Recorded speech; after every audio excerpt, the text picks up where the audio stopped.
Oke, teman-teman semua, udah saya mungkin sudah 2 minggu ya saya nggak lanjut. Jadi materi kali ini mungkin sedikit mengulang ya. Saya khawatir eh, ada yang kelupaan. Tapi Bapak Ibu Saudara semua, yang saya sampaikan sebenarnya masih dalam tema besar jalan keselamatan ya. Nah, ini tema kita ya, tema besar kita ini ya, Bapak Ibu. Eh, Ya, ini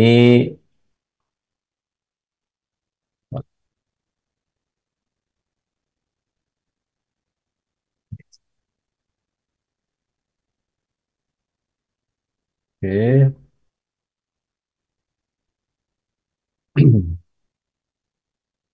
Nah, di materi ini tidak berasa kita udah masuk ke bagian tiga ya. Jadi bagian pertama itu tentang kasih karunia iman dan bagian kedua tentang jalan penebusan. Nah, di bagian tiga ini kita bicara jalan keselamatan umat pilihan. Nah, sebenarnya ini sudah banyak dibahas ya oleh para mentor, terutama oleh Pak Hens. Nah, mungkin saya akan menyampaikan apa yang dari perspektif yang lain ya, yang supaya saling memperkaya. Jadi Bapak Ibu, mungkin saya perlu sampaikan bahwa kalau kita sungguh-sungguh ya menggumuli firman dan kena ya dari firman Tuhan yang kita hidupi itu ya, eh, saya sendiri merasakan kita sebenarnya tidak bisa lagi sembarangan mengajar atau bersaksi atau ya menyampaikan sesuatu di depan orang itu ya.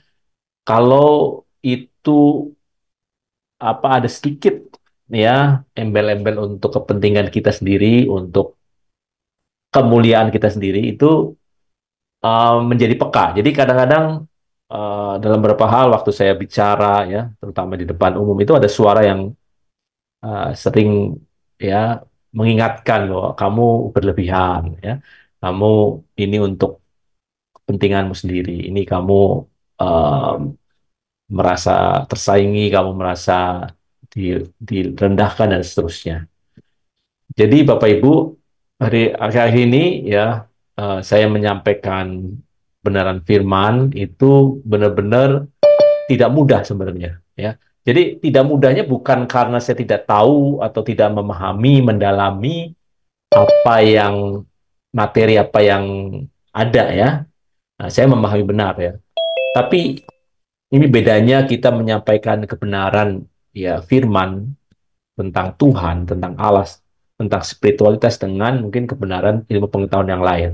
Karena kalau kita menyampaikan kebenaran firman ini, sebenarnya itu menuntut si pembicara ini terlibat, ya, terlibat. Jadi kalau saya menyampaikan firman hanya dari pengetahuan, ya, itu pasti tidak akan berdampak banyak. Jadi akhir-akhir ini saya mencoba menggumuli atau menginterpretasi, menginternalisasi dan mempraktekkan. Nah, kalau itu sudah dipraktekkan, pasti apa yang kita sampaikan itu juga berdampak karena itu artinya kita membagi hidup kita, ya, membagi hidup kita.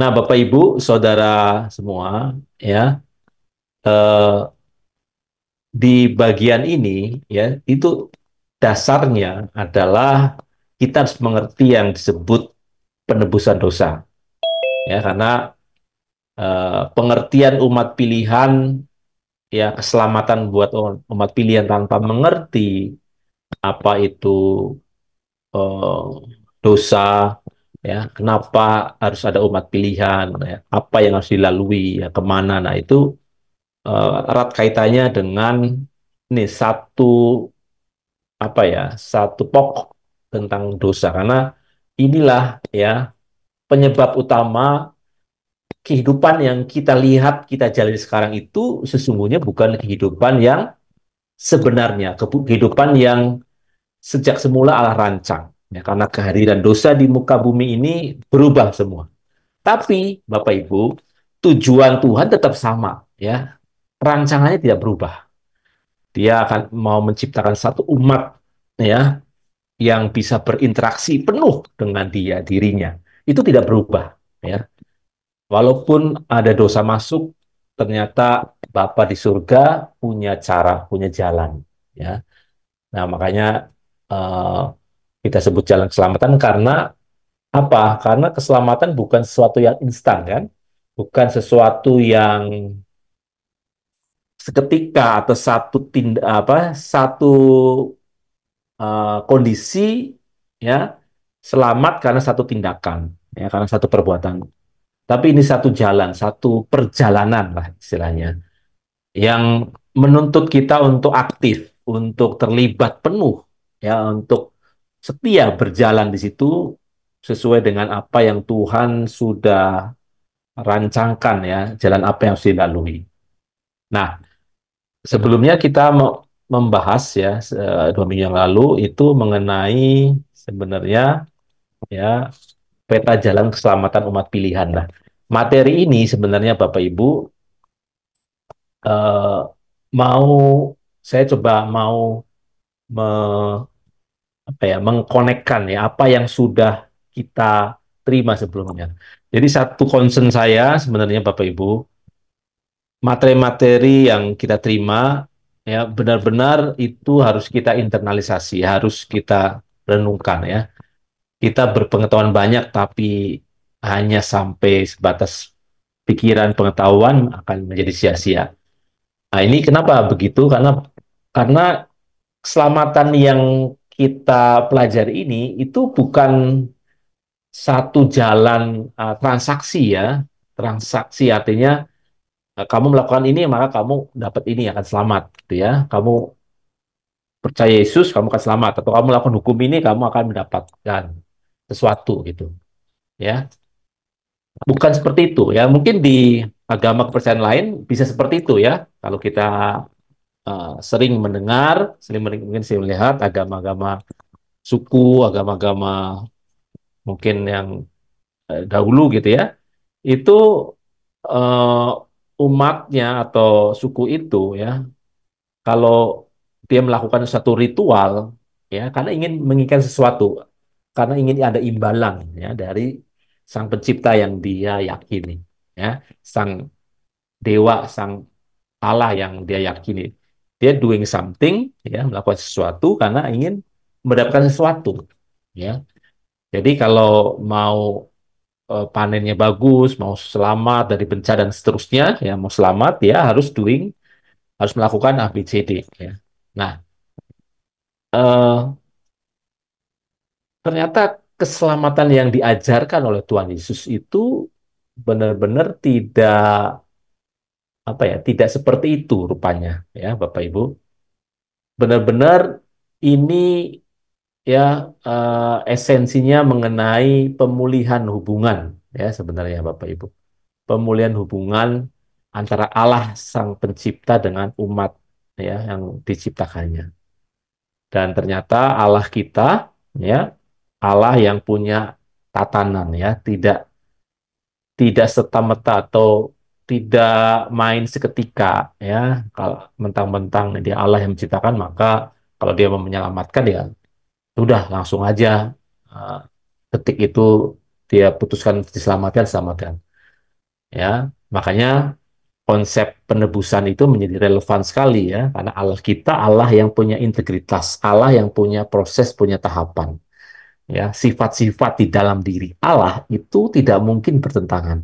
Sifat kasihnya tidak mungkin bertentangan dengan sifat keadilannya. Allah punya integritas di situ. Sehingga kalaupun Allah sangat rindu menyelamatkan semua manusia, Allah tidak bisa melakukan seketika tanpa melihat, ya, tatanan yang sudah dia buat. Allah tidak mungkin melawan tatanan yang dia buat sendiri, melawan keputusan yang sudah dia buat sendiri. Nah, ini yang mesti kita pahami Bapak Ibu, ya, bahwa kita eh, berhubungan dengan Allah yang punya rencana, ya, punya integritas, ya, punya arah plan, gitu, ya. Oke. Nah, Bapak Ibu, sebelum melanjutkan ya, saya mau mengingatkan lagi tentang eh, perspektif yang benar tentang dosa ya. Jadi ini mungkin sudah pernah dibahas sebelumnya ya. Eh, kita memahami bagaimana keselamatan umat pilihan itu mesti punya perspektif ya benar mengenai dosa-dosa itu seperti apa ya. Nah, sebenarnya Bapak Ibu semua orang ya yang mengaku beriman, percaya itu pasti mengakui ada satu dosa. Dosa ini penyebab ya istilahnya eh, apa hubungan dengan Allahnya yaitu menjadi bermasalah atau bahkan ekstrimnya kalau banyak dosa yaitu akan menyebabkan kita ya akan masuk neraka ya akan dihukum gitu ya. Nah, kita coba compare ya Bapak Ibu, compare eh, perspektif tentang dosa ini buat masing-masing sekelompok umat ya, sekelompok orang ya, baik orang yang tidak percaya maupun orang yang Kristen ya, orang Kristen yang kebanyakan ya pada umumnya atau orang Kristen atau orang percaya yang sejati yang itu sesuai dengan pengajaran Tuhan Yesus yang esensialnya seperti apa. Nah, perspektif pertama itu mengenai kemelesetan ya, kemelesetan. Ya, jadi buat kita orang percaya ya, dosa bukan hanya sekedar pelanggaran terhadap hukum Allah, tapi dosa sesungguhnya adalah kemelesetan terhadap rancangan Allah semula. Jadi eh, dosa ini yang benar kita pahami satu kemelesetan. Nah, kemelesetan itu kan tidak tepat ya. Tidak tepat itulah ya yang sekelompok orang bisa berbeda penafsirannya ya. Ada yang apa namanya beranggapan bahwa ya yang disebut berdosa itu kalau sudah melakukan ya apa tindakan kejahatan ya tindakan kejahatan. Jadi kalau sudah melanggar hukum ya itu artinya berdosa. Tapi kalau eh, tidak sampai melanggar hukum artinya melakukan dosa-dosa kecil ya atau kita sering dengar istilah apa namanya bohong putih ya bohong kecil gitu itu eh, dianggap bukan sesuatu masalah ya bukan suatu masalah.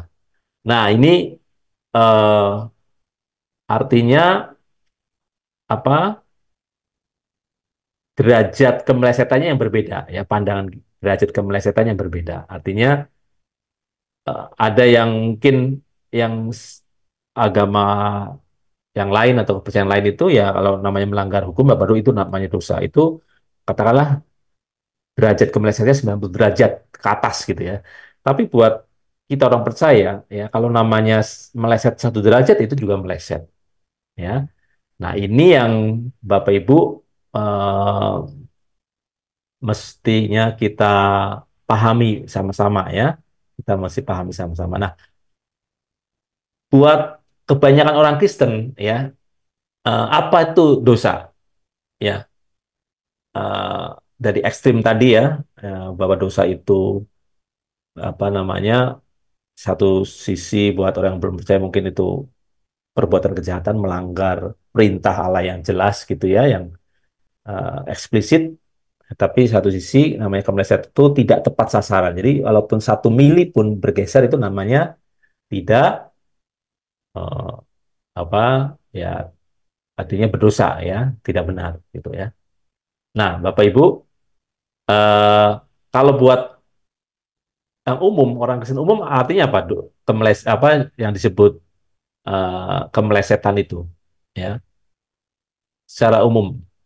Ada yang bisa ini nggak? Kita coba apa namanya diskusi ya. Bagaimana perspektif ini ya. Jadi ini perlu dipahami lagi, digali lagi supaya apa ya? Ini melekat di kita. Apa ada yang bisa share ya? Singkat saja ya sebelum saya lanjutkan. buat orang Kristen yang apa namanya kebanyakan lah ya, yang mungkin dulu kita percaya itu juga. Apa yang disebut dosa itu sebenarnya? Ya, atau mungkin ada yang masih berpandangan yang nggak sesuai dengan yang diajarkan di sini, nggak apa-apa, gitu ya. Ada yang mau itu share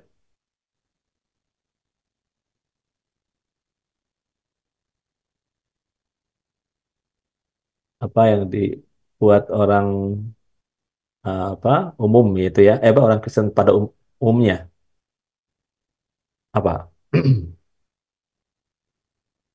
Siapa?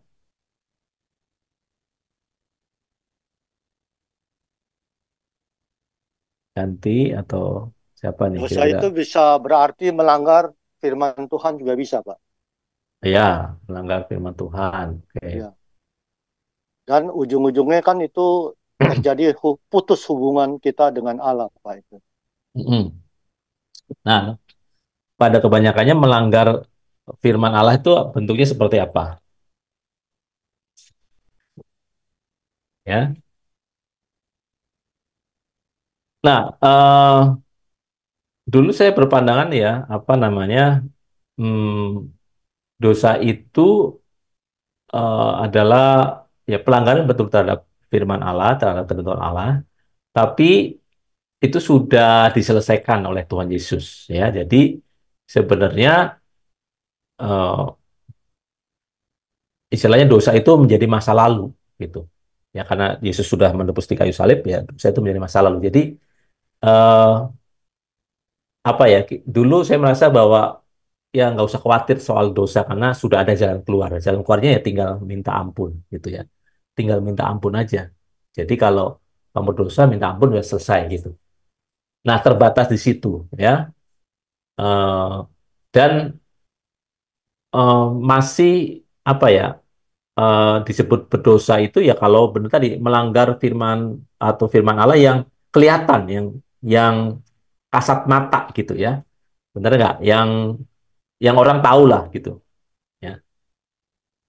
Tapi kalau kita bekerja benar ya, kalau kita melanggar firman Allah itu tidak mesti yang kelihatan gitu ya. Hal yang orang lain tidak tahu ya, hanya kita dan Allah yang tahu itu juga eh, satu apa namanya ya kemelesetan gitu ya. Jadi kalau kita memahami di aspek ini bahwa eh, kalau kita diminta untuk hidup kudus, hidup suci, artinya tidak berdosa, artinya kita hidup di dalam ketepatan, tadi menjalankan apa yang Tuhan kehendaki, yang dikehendaki bukan hanya yang tertulis, tapi yang benar-benar tepat sasaran. Ya. Nah, yang kedua, ya, perspektif yang benar. Nah ini, ya. Jadi dosa bukan hanya tataran perilaku yang kelihatan, tetapi potensi dari dalam yang bisa menyebabkan perilaku salah yang kasat mata. Artinya gini, ya. Jadi bicara dosa itu bukan yang kelihatan gitu. Jadi kalau nggak kelihatan berbuat salah, nggak kelihatan berbuat jahat, artinya dia nggak berdosa. Nggak seperti itu ternyata yang diajarkan Tuhan Yesus. Ya. Makanya ada istilah disebut kodrat dosa. Ya, kodrat dosa itu seperti pegas gitu ya. Punya potensi kan. Kalau pegas itu kalau dilepas dia akan punya energi. Walaupun dia diam, tapi sebenarnya dia bisa mengeluarkan energi. Ya, demikian juga dosa sebenarnya. Yang jadi paling berbahaya yang kadang nggak kelihatan adalah energi potensi dosa yang di dalam diri kita.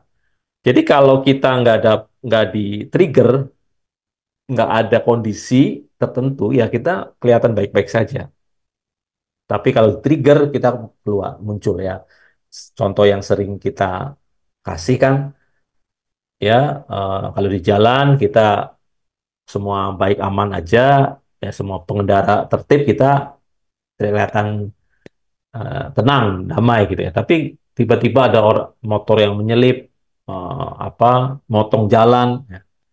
Nah itu kan ada trigger, ya. Itu bisa mengeluarkan dosa di dalam kita ya. Itu akan melahirkan dosa karena ada kodrat dosa, masih ada potensi. Jadi waktu kita tidak sadar ngomong kata-kata yang kasar, kata-kata yang menyakitkan orang lain, ya, karena ya karena ada triggernya, ada pemicunya. Nah, itu menunjukkan apa Bapak Ibu masih ada sesuatu yang dipendam kan di dalam eh, diri kita gitu ya. Nah, ini perspektif ini ya akan membawa pada konsekuensi bagaimana umat umat pilihan itu ya dealing dealing dengan ini dengan hal ini. Nah, yang ketiga ya Izin, eh, Pak. Izin ya mau mau bertanya nih. Tadi dikatakan kalau dosa itu kemelesetan, eh, hmm, tidak ada orang yang nggak pernah meleset sehebat apapun dia hidup suci. hmm, Nah, jadi gimana? Apakah ada dosa yang bisa masuk surga? Dengan bisa kita mengingat di Roma 8 ya, ayat bahwa semua makhluk dengan mengeluh menantikan pembebasan dari, kita baca ya, Roma 8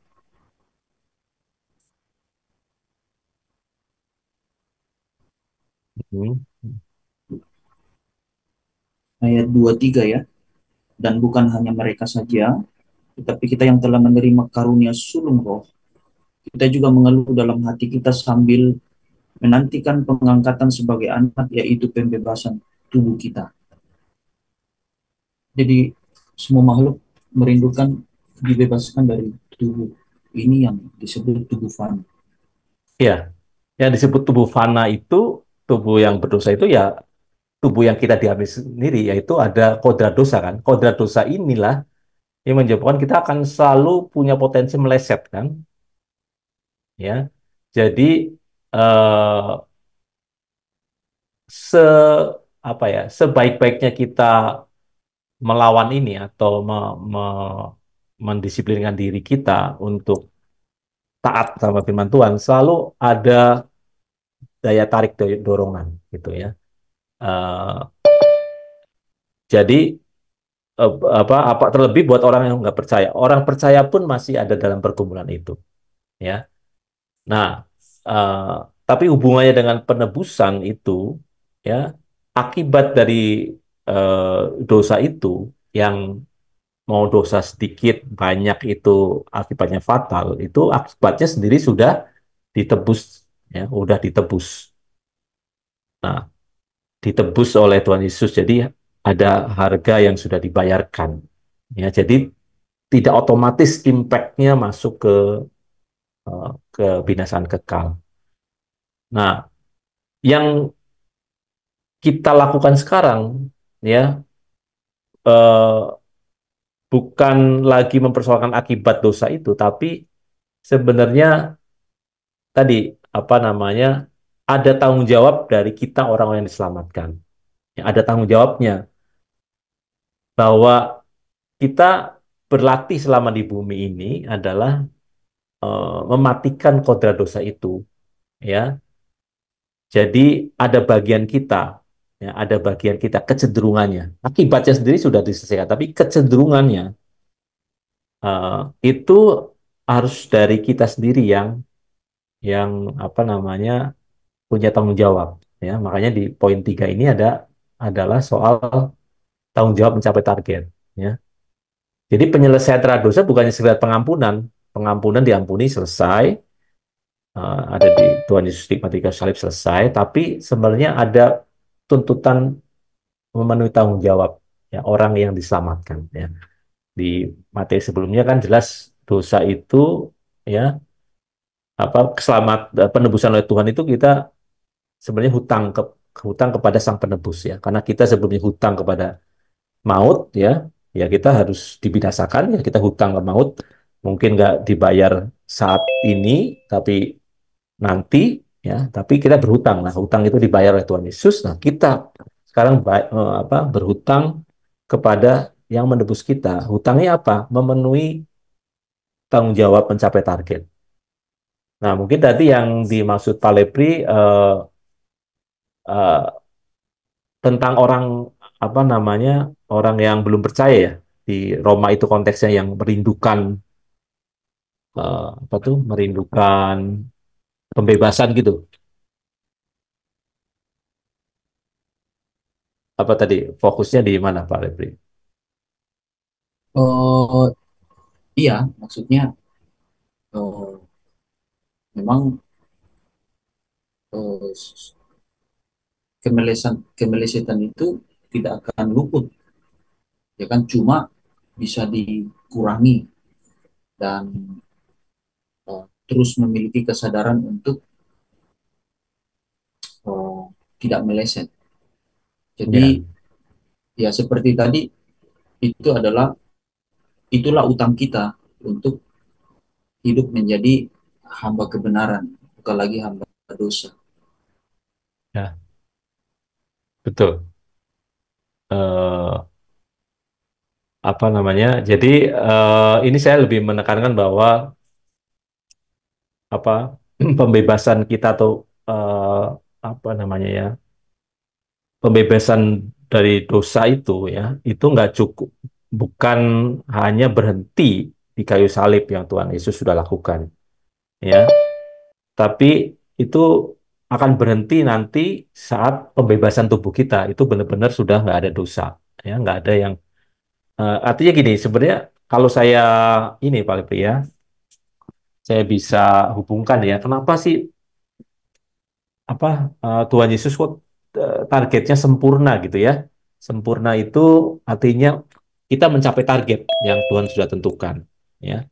Mencapai satu kondisi tertentu. Nah, kita harus pahami masuk sempurna itu bukan sempurna seperti Yesus, yang nggak mungkin lah kita itu mencapai kesempurnaan seperti Yesus ya. Dia yang Sang Firman sendiri kan, yang sudah memenuhi firman secara sempurna, yang menjalankan firman secara sempurna, nggak mungkin. Tapi maksudnya setiap orang itu ternyata sudah punya takaran ukuran yang Tuhan mau lakukan gitu. Nah, kalau saya bayangkan ya, itu kenapa demikian detil ya? Itu ibaratnya Bapa di surga itu sedang merancang satu negeri yang apa kerajaan, negeri atau satu dunia yang everlasting kan, selama-lamanya. Ya, di situ di Wahyu jelas ya tidak ada apa? Duka cita lagi kan, tidak ada air mata, bener nggak? Ya kondisi yang berbeda dengan yang kita kenal sekarang ya. Untuk mencapai tingkat kesempurnaan itu pasti perlu apa ya detail sekali apa perlu persyaratan gitu. Karena apa? Karena Allah Bapa menghadirkan kehendak bebas buat ciptaannya. Jadi bagaimana merancang kehendak bebas yang dimiliki makhluk-makhluknya itu tidak memberontak gitu loh. Tidak lepas, tidak meleset lagi ya. Ya itu eh, apa?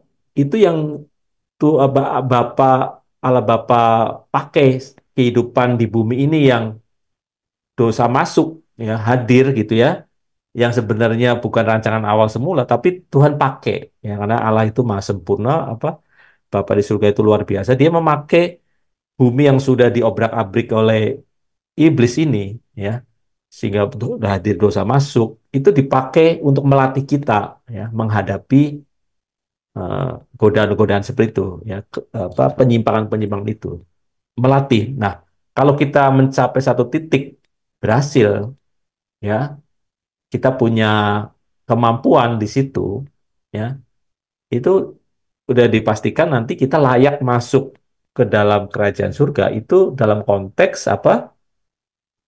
Kita nggak dipastikan nggak akan mungkin memberontak, ya, seperti Adam, ya.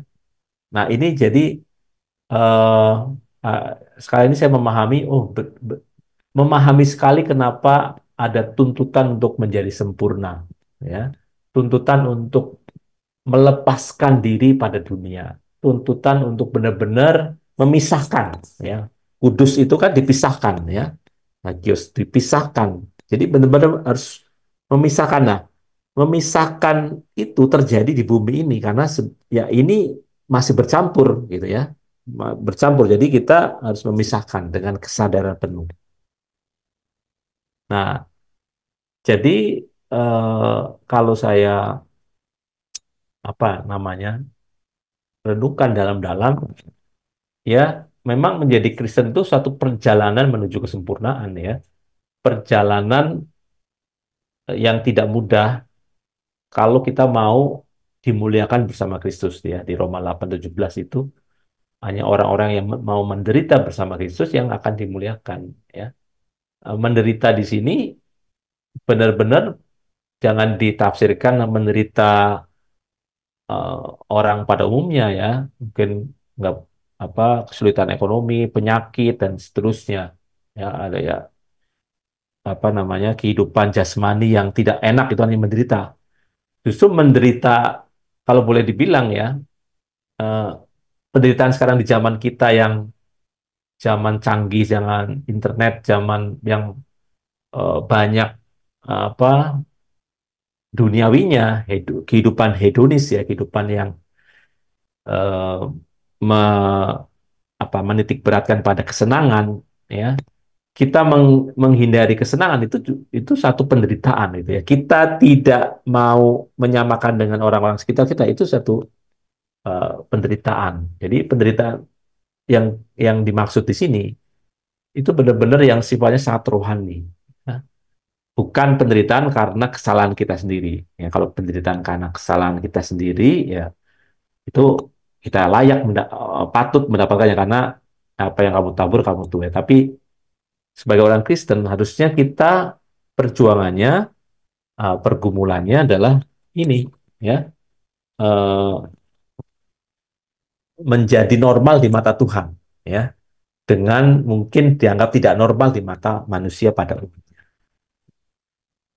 Nah, oke saya ini sekilas ya, maksudnya ini kan sudah pernah dibahas ya. Tapi buat saya saat saya membuka lagi materi ini, saya diingatkan dan di apa namanya dikuatkan untuk saya lebih mendalami dan bergerak juga untuk menyampaikan kepada teman-teman saudara semua bahwa eh, walaupun kita sudah mengerti tentang penebusan dosa, tentang firman-firman ya, kisah-kisah di Alkitab, bagaimana karya Tuhan Yesus ya, itu jangan sampai berhenti tahu di situ, mengetahui saja ya. Eh, jangan pernah menganggap bahwa soal dosa itu suatu yang sudah kita bisa handle, sudah kita bisa selesaikan ya. Kalau akibat dosa kita percaya Tuhan udah ada jalan keluar, udah ada diselesaikan. Tapi yang soal kodrat dosa dan pencapaian target ya, pencapaian kesempurnaan itu ongoing proses ya, ongoing proses, proses yang terus-menerus ya. Jadi dosa itu juga satu dimensi ya yang kita juga kadang-kadang ya seringkali malah terkaget-kaget ya bahwa oh ternyata selama ini saya punya sifat ini ya. Eh, saya ini ternyata gampang tersinggung di hal yang ini ya gitu. Padahal sebelumnya saya merasa saya orang baik-baik saja. Nah, itu akan muncul gitu ya. Oh, ternyata saya tuh kalau di depan orang ya bahkan di pelayanan itu kok tidak sadar menonjolkan diri ya, pencapaian kesuksesan atau dalam hal rohani juga gitu. Walaupun dibungkus dengan kata rohani tapi ada intensi saya untuk eh, meninggikan diri dan seterusnya. Nah, itu hal-hal yang hmm, orang lain mungkin tidak tahu gitu ya, tidak menyadari gitu ya. Bahkan diri kita sendiri dalam keadaan normal, kesadaran normal itu nggak tahu ya. Yang kemarin itu jendela kesadaran itu ada 4 gitu ya. Ya, seringkali dosa yang tersembunyi itu hanya bisa ditemukan kalau kita menghadap Tuhan, kita bersama dengan Tuhan baru dibukain. Tapi dalam kondisi conversation, percakapan normal itu seringkali tersembunyi, benar-benar sering tersembunyi. Ya, jadi ini dibilang ini bahaya laten. Ya, jangan pernah menganggap kita sudah piawai menghadapi dosa enggak. Ya, ya misalnya, saya eh, melayani mas siapa aja mau cowok cewek nggak masalah, mau cewek juga saya layani, enggak saya nggak akan ada gimana-gimana gitu ya. Jadi sudah merasa kuat itu. Nah, kalau kita sudah merasa seperti itu, bahaya gitu ya. Karena bisa ada titik yang bisa dipakai iblis kan. Iblis itu kan seperti apa di berapa ya? Filipi 4:17 ya, Pak ya. Seperti singa yang mengaum itu ya, mengaum-ngaum yang berjalan ya mengelilingi kita untuk siap Satu menerkam. Petrus, 2 Petrus ya, berapa? satu Petrus. 1 Petrus ya. Jadi singa mengaum-ngaum, jadi itu siap menerkam gitu loh.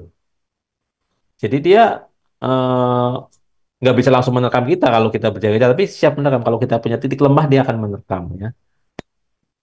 Eh, jangan beri kesempatan kan, jangan memberi topon ya, landasan ya, landasan. Karena gini nanti ini saya akan masuk ke soal permanen ya, permanen condition ya dibanding temporary condition dari kesucian itu, kesempurnaan itu ya. Itu juga ada hubungannya sama tubuh jasmani kita. Jadi perjuangan kita sekarang itu ya Bapak Ibu itu sebenarnya bagaimana merekayasa diri kita ya bersama Tuhan tentu saja ya untuk mencapai kondisi permanen yang point of no return, tidak mungkin balik lagi kepada kemelesetan yang sebelumnya. Ya, jadi kalau kita dari 90 derajat gitu ya, tadinya melesetnya 180 derajat ya, terus nanti seiring waktu kita makin tidak meleset gitu. Ya, makin tadinya 90 derajat jadi 80, 70 derajat, melesetnya makin makin eh, kecil gitu ya. Nah, tapi seringkali itu kondisinya itu fluktuatif gitu. Ya, pada satu titik kita melesetnya cuma 10% ya, tapi pada kondisi lain bisa 90%. Kadang-kadang tergantung lingkungan, tergantung situasi trigger ya, ada pencobaan yang datang itu ya bisa kita membuat meleset ya.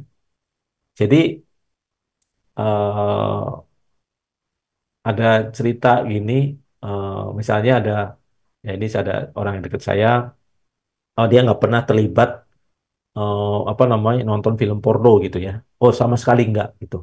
Ada orang menganggap dia, wah kamu hebat ya bisa hidup dalam kesucian ya nggak nonton porno gitu. Tapi dia sendiri ngaku gini, ya saya saya nggak lihat-lihat film porno itu bukan berarti saya sudah menang. Nah, karena saya tidak pernah terkontaminasi gitu, tidak pernah ada atau hampir tidak ada yang men-trigger untuk saya menonton film gitu. Jadi belum tentu gitu. Jadi kondisi kita benar ya di mata orang atau makan di mata kita sendiri bukan berarti kita sudah fine, sudah menang gitu. Ya seringkali kita tahu bahwa kita belum utuh, belum benar itu karena ada yaitu satu kondisi yang memicu ya. Dan kadang Tuhan izinkan ya pemicu-pemicu itu muncul dalam hidup kita untuk menunjukkan di mana posisi kita, di mana level kita ya. Nah, jadi saya mau menceritakan ini ya, mungkin saya apa namanya eh, langsung aja ke Sina ini nih.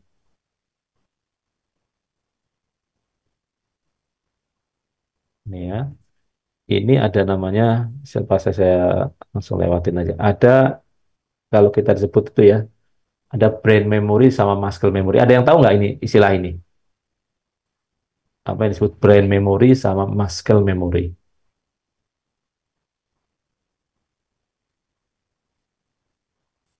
Ada yang tahu perbedaannya ini?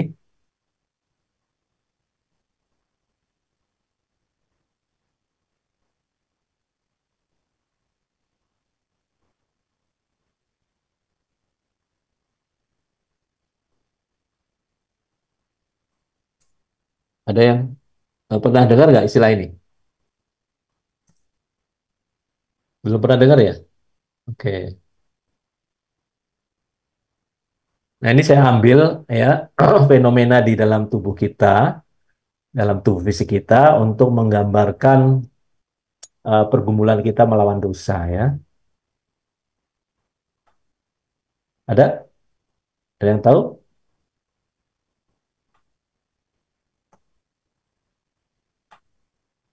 Oke.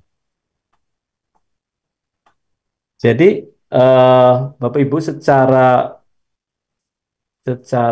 fisik ya, kalau kita melihat tubuh kita, ya, apa yang kita lakukan, ya, itu kan berasal dari kesadaran ya, dari memori di otak kita, ya, di memori di eh, pemikiran di pikiran sadar kita, ya. Kalau orang kenapa orang bisa sukses, kenapa orang bisa berhasil melakukan suatu kerjaan itu ya karena dia punya pengetahuan yang ada di dalam otak kita, memori kita, ya. Bagaimana melakukan sesuatu yang benar gitu ya, misalnya ibaratnya itu kalau kita mau belajar musik gitu ya, bagaimana memencet tombol apa piano itu harus mana disebut C, D, E-nya gitu, kita harus belajar dari pemikiran dulu, bener nggak? Ya, kita kan harus tahu nih di otak kita gitu, ya harus tahu di otak kita. Tapi kalaupun kita tahu di pikiran kita, apakah kita otomatis bisa memainkan piano itu dengan baik?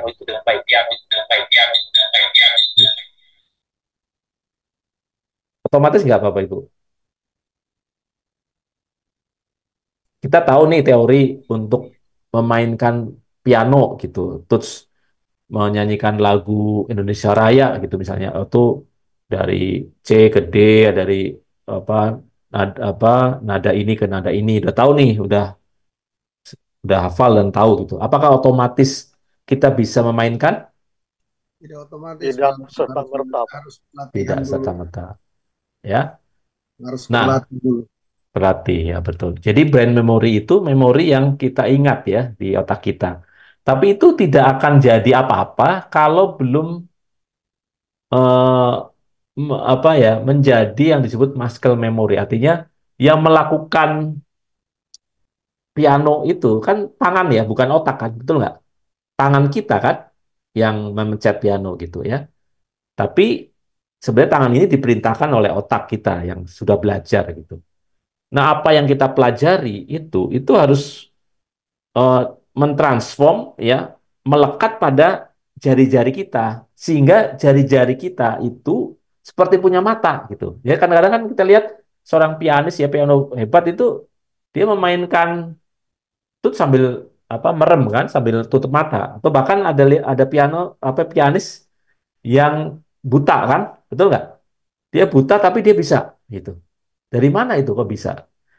Nah, kemampuan si pianis itu memainkan not-notnya yang menggerakkan jarinya itu karena dia mempunyai namanya muscle memory. Jadi memorinya itu sudah ada di kayak apa ototnya gitu ya.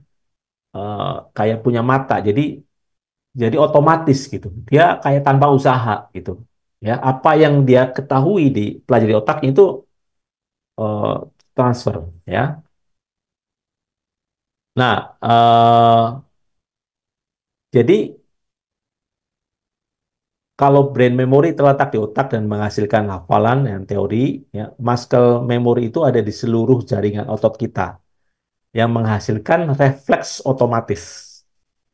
Manusia itu membutuhkan keduanya, namun apa seringkali kita terjebak atau terlalu terfokus pada ini kan kognitif ya, eh, memori yang di otak kita yang kita tahu. Jadi kalau orang sudah tahu itu merasa sudah bisa gitu. Nah, itu seringkali penyakit kita. Merasa sudah tahu ya artinya merasa bisa, ya. Itu sebenarnya bisa dibantah dengan hal-hal yang apa ya, hal-hal keseharian kan, betul nggak? Kita tahu teori berenang kan belum tentu bisa berenang, betul nggak? Ya, kita tahu teori memasak gitu ya, lewat YouTube udah pelajari, wah udah tahu lah bahannya ini, bahannya itu, gitu ya, memasak apa capcay yang enak tuh gimana? Wah ini sayurnya sayur apa aja, udah tahu bumbunya seberapa, minyaknya seberapa, garam seberapa, udah tahu nih. Coba praktek masak, praktekin aja yang kamu tahu. Belum tentu, gitu. Ya, belum tentu. Mulai kita dari naik sepeda, belajar naik sepeda itu Nah, kemarin saya baru ngajarin anak naik sepeda gitu ya. Awal teorinya semua sudah saya bicarakan, menjaga keseimbangan, titik berat tuh apa, di kayu aja, semua sudah saya berikan. Dan kalau ditanya dia tahu apa dulu, pertama harus ngapain, harus di kayu, harus menjaga keseimbangan, harus apa, udah tahu gitu. Tapi waktu di praktek, dia sampai, ya gimana sih menjaga keseimbangan, titik berat tuh gimana, gimana, nggak, eh, apa, nggak dapet gitu. Jadi sehari pertama tuh eh, jatuh-jatuh terus harus dipegangin terus. Tapi lama-kelamaan saat dia mencoba mempraktek, akhirnya dia bisa gitu ya. Oh, yang disebut seimbang tuh gini. Oh, menjaga titik berat tuh gini. Gitu. Udah tahu dia. Nah, itu yang disebut dari brain memorinya dia itu berubah menjadi muscle memorinya. Ya. Nah, ini ada buku yang membahas ini ya. Jadi muscle memory itu disebut myelin ya, myelin istilahnya ya.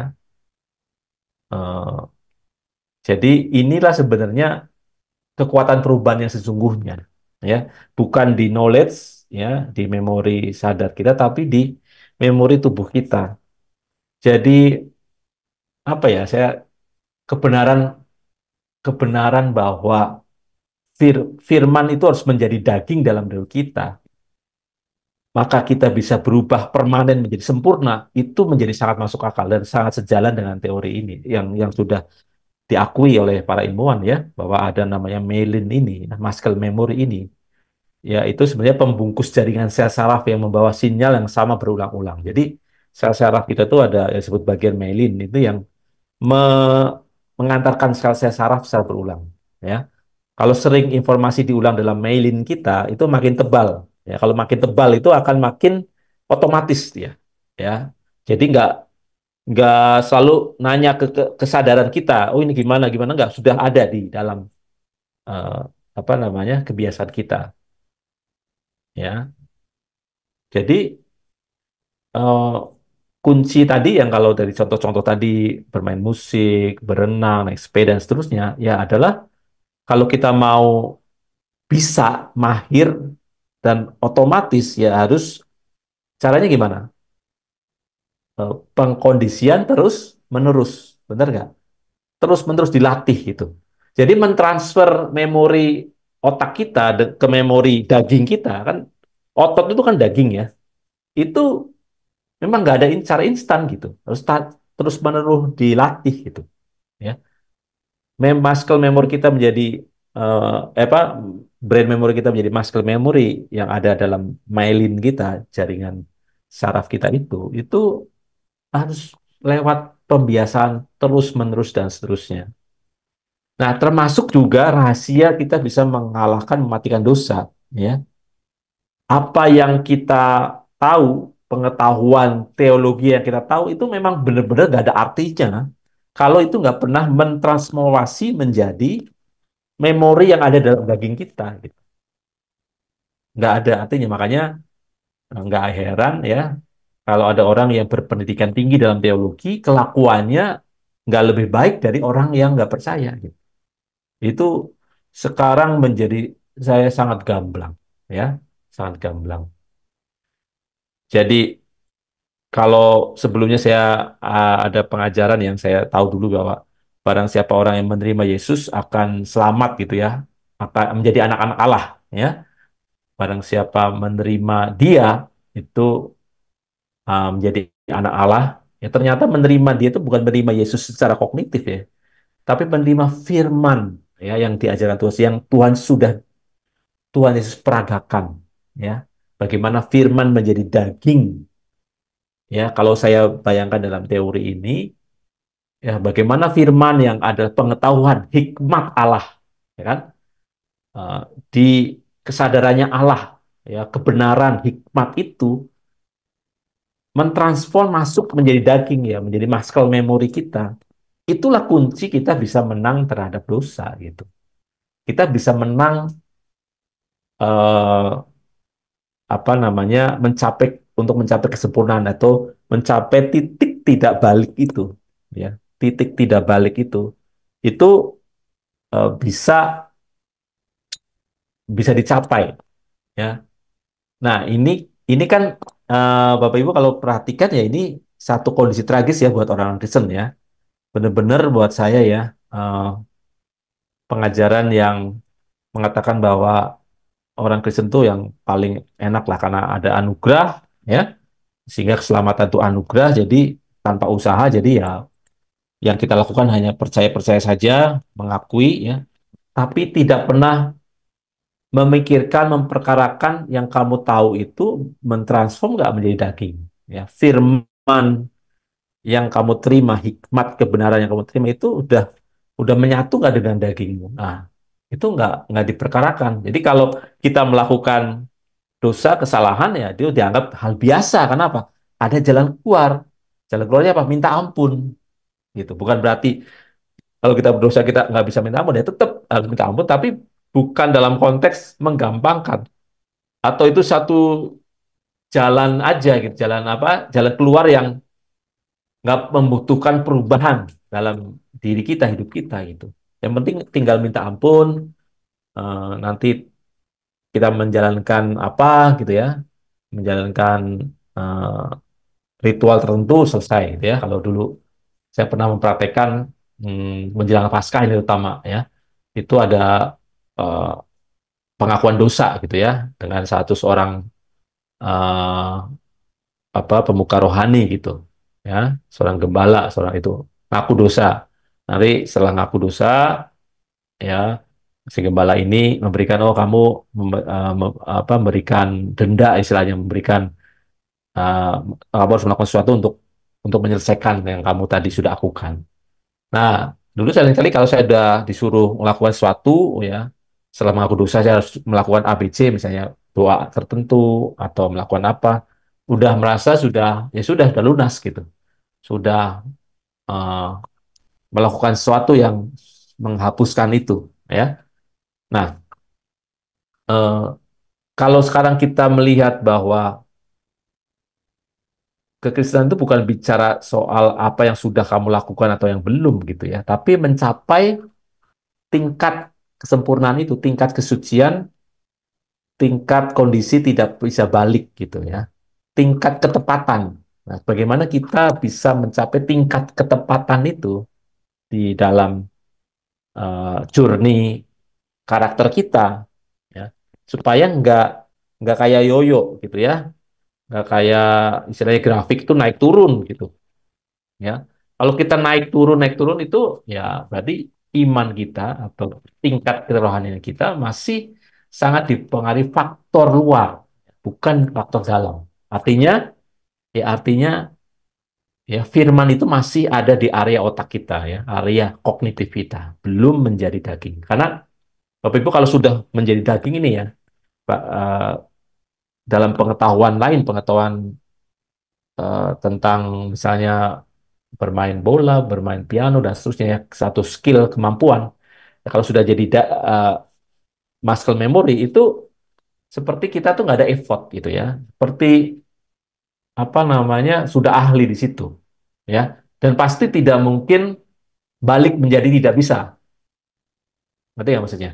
Ya, kalau sudah jadi muscle memory itu eh, hampir tidak mungkin untuk memorinya itu hilang kecuali mati gitu ya. Nah, satu contoh gini, ada orang yang kecelakaan mobil gitu ya, kecelakaan mobil sehingga amnesia, benar ya, amnesia ya, hilang ingatan gitu. Dia lupa, ya lupa, bahkan dia lupa siapa namanya, ya keluarganya juga lupa apa. Tapi dia tidak pernah lupa apa. Dia tidak pernah lupa cara berjalan, dia tidak pernah lupa cara bagaimana makan, ya dia tidak lupa membaca, tidak lupa menulis, benar nggak? Tapi dia lupa namanya dia gitu, ya.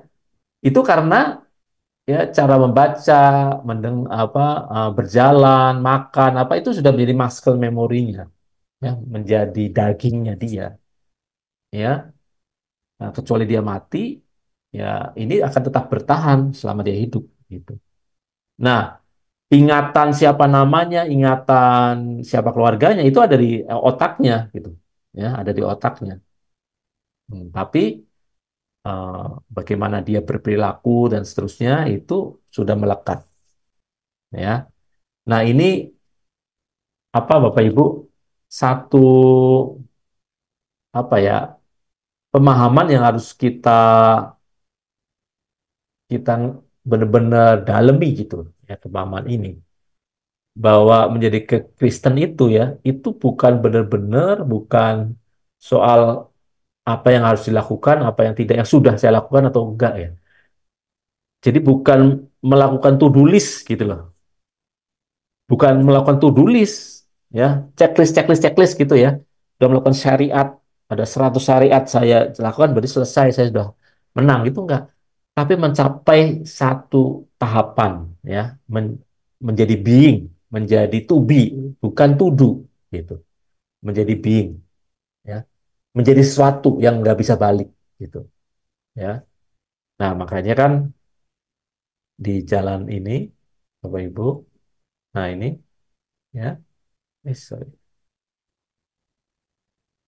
Jalan keselamatan umat pilihan itu adalah to be, bukan to do, ya, to be, di mana kita apa namanya,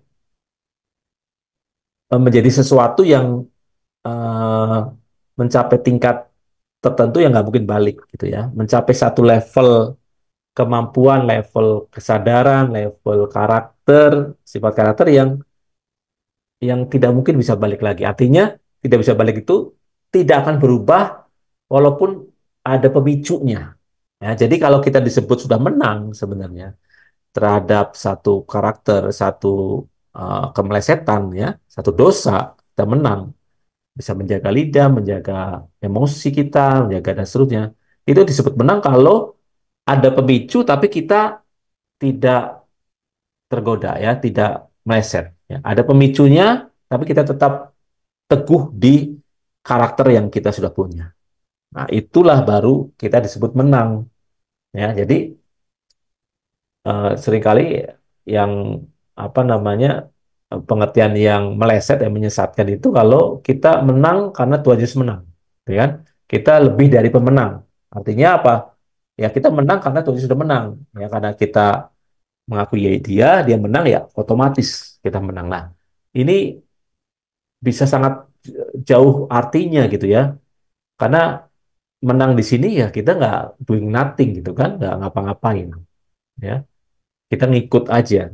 Padahal umat pilihan itu umat yang diproyeksikan oleh Allah punya karakteristik tertentu gitu, ya. Punya satu karakter yang memadai yang bisa nanti berhubungan dengan Allah, ya. Bagaimana karakter Allah itu masuk dalam orang umat pilihan ini sehingga bisa interaksi gitu, ya, bisa interaksi.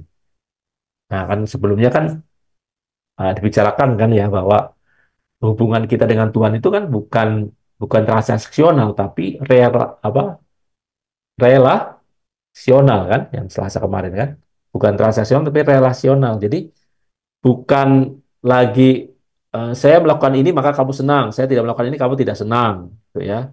Saya apa melakukan perintah, ya, sesuai dengan syariat tertentu maka Allah disenangkan. Saya melakukan apa persembahan sekian berarti Allah disenangkan. Jadi saya checklistnya oke, gitu, ya.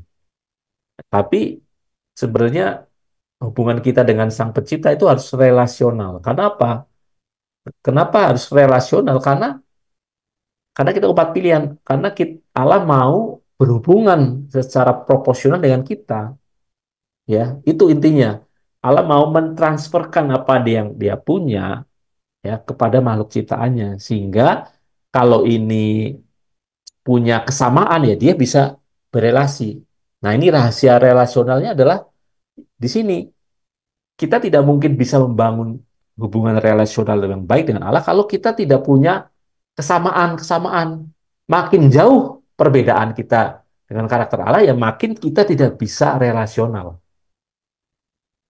Makin dekat, ya, karakter kita dengan yang Allah kehendaki, dalam konteks Kristen itu makin kita serupa dengan Kristus, maka otomatis kita makin bisa berelasi dekat dengan Allah. Jadi kalau eh, kita itu nggak sama, karakternya itu jauh berbeda dengan Tuhan Yesus gitu ya. Mencoba untuk membangun hubungan relasi dengan Allah itu hampir tidak mungkin, nggak bisa. Kalau dipaksakan itu jadi satu yang menipu, ya.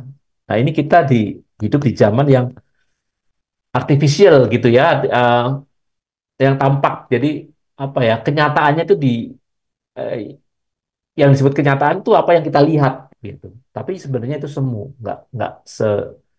nggak sesungguhnya. Nah, kita menjadi orang sadar bahwa Allah kita itu benar-benar mau bangun hubungan yang permanen, yang kekal gitu. Tidak mungkin Allah mau membangun hubungan permanen kekal dengan umatnya yang tidak punya kesamaan. Ya, karakter, sifat, kebenaran, pemikiran, kebenaran, ya dengan Dia, dengan Tuhan Yesus ya sebagai modelnya, ya, model yang dikehendaki Allah, nggak mungkin kan?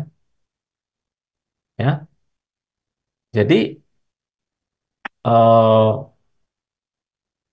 ini contoh ya, ya kita bersyukur punya Alkitab yang memberi contoh ya bagaimana umat pilihan yang transaksional dengan sebenarnya umat pilihan yang dikehendaki Tuhan yang membangun relasional.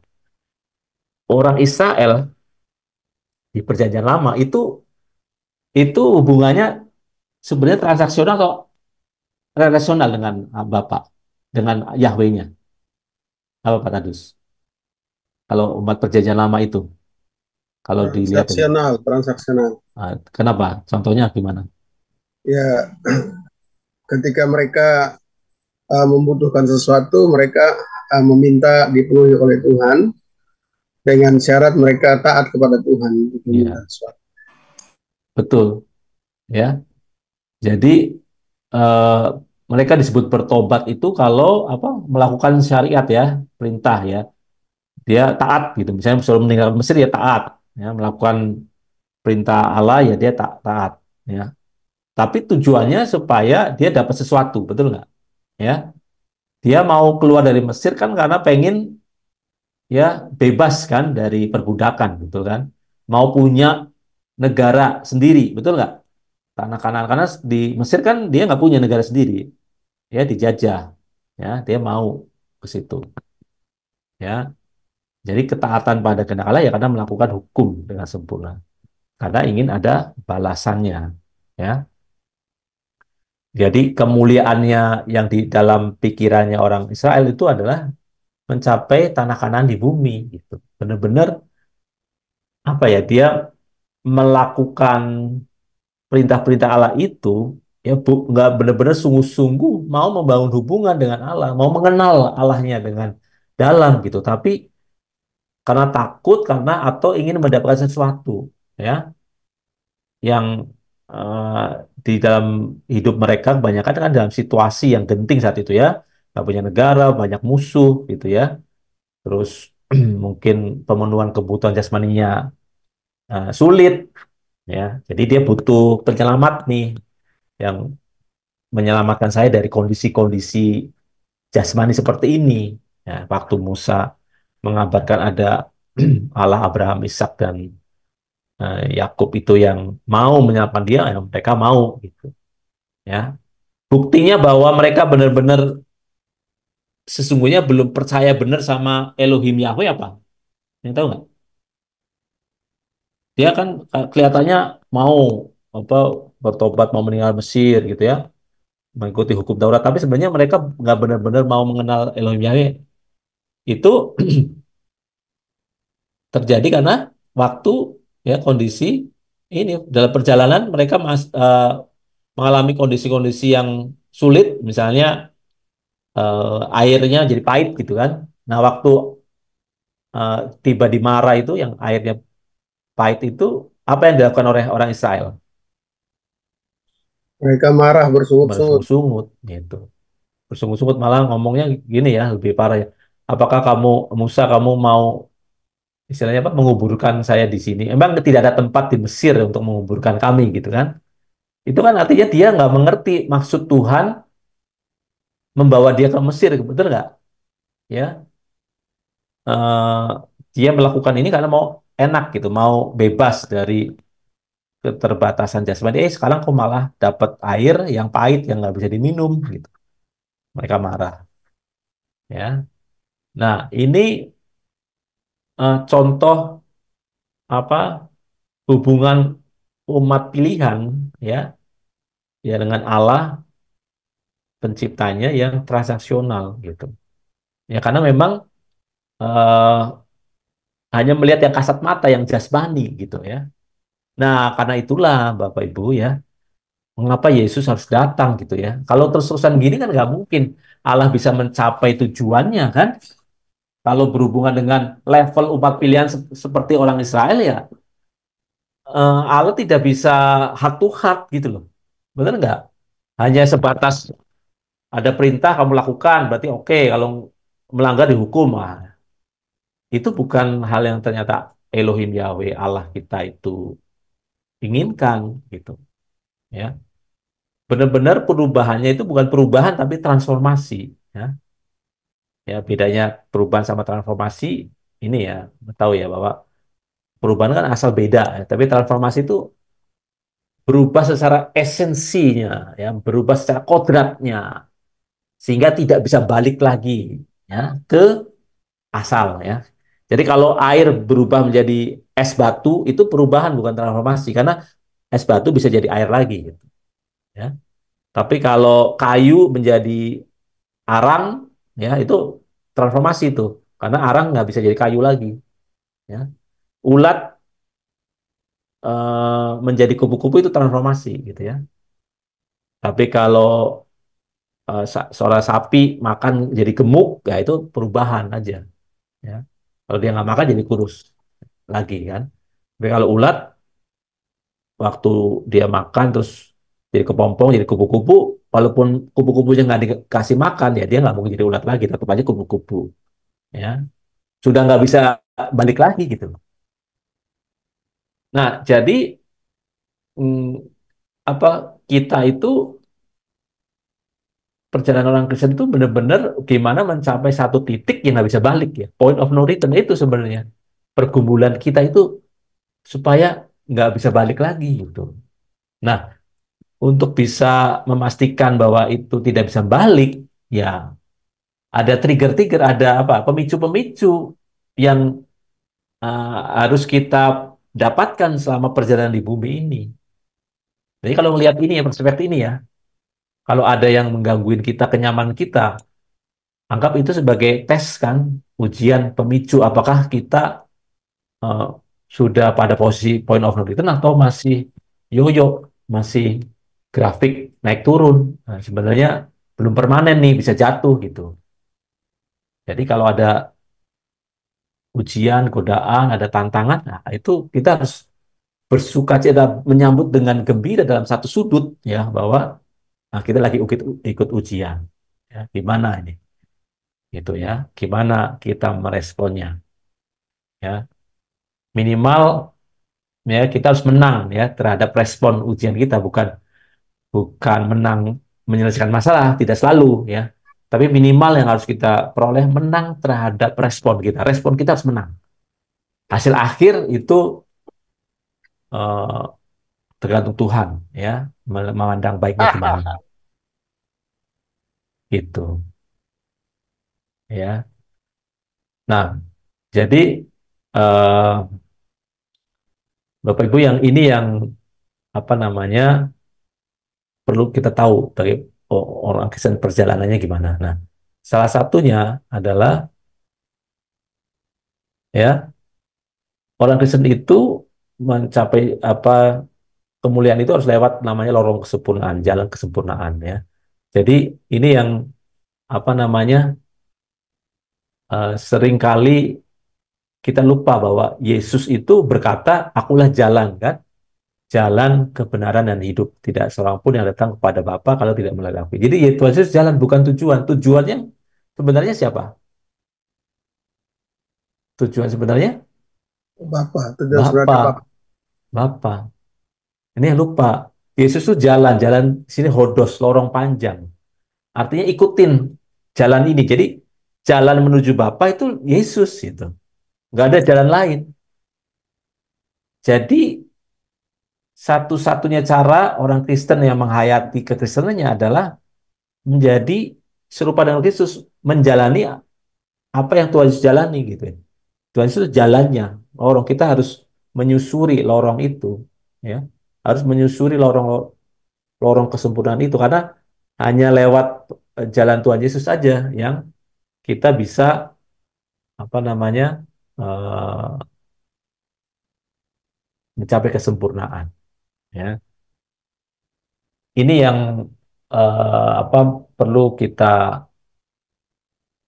renungkan benar-benar Bapak Ibu bahwa eh, dalam kekristenan ini satu perjalanan seumur hidup kita, ya, karena mencapai titik kesempurnaan yang Tuhan mau kita capai itu bukan sesuatu yang langsung kita tahu sekarang, ya, tapi itu tangga demi tangga, ya, tangga demi tangga yang kita lewati menuju kesempurnaan itu sekaligus seharusnya adalah satu apa pengakhiran, ya, eh, pemutusan dengan kondisi lama kita.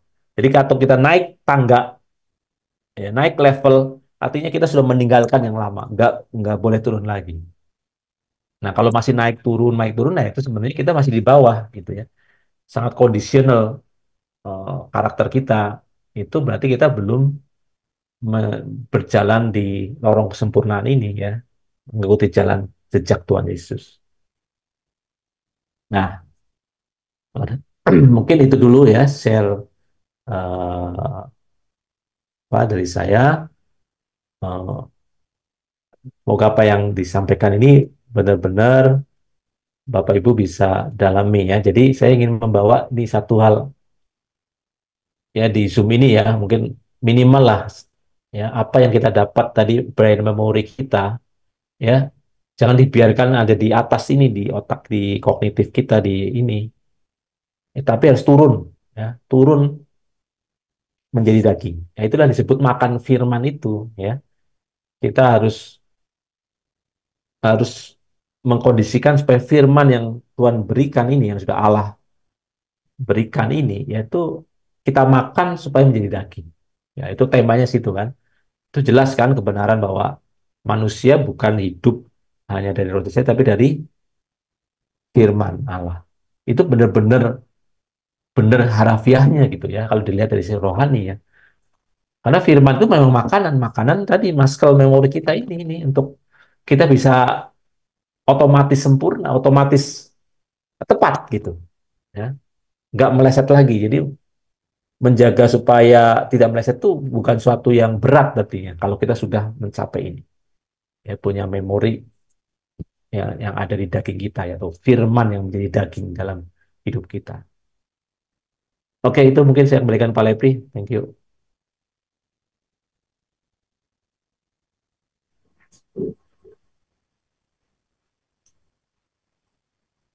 Kita nggak tutup doa dulu, Pak. Oh ya, oke. Bapak, terima kasih ucap syukur Tuhan untuk apa yang memberikan. Kami serahkan pemahaman ini, materi ini ke dalam tangan penyertaan-Mu. Biar ini menjadi satu catatan yang masuk dalam hati kami supaya kami mau berubah. Kami mau mentransformasi menjadi Engkau Bapak, menjadi Engkau Tuhan Yesus, serupa dengan Engkau Tuhan Yesus. Sungguh-sungguh kami sampai satu titik point of no return tidak bisa balik lagi ke manusia lama, tapi tetap berjalan menuju manusia baru. Syukur Tuhan boleh masyarakat hanya.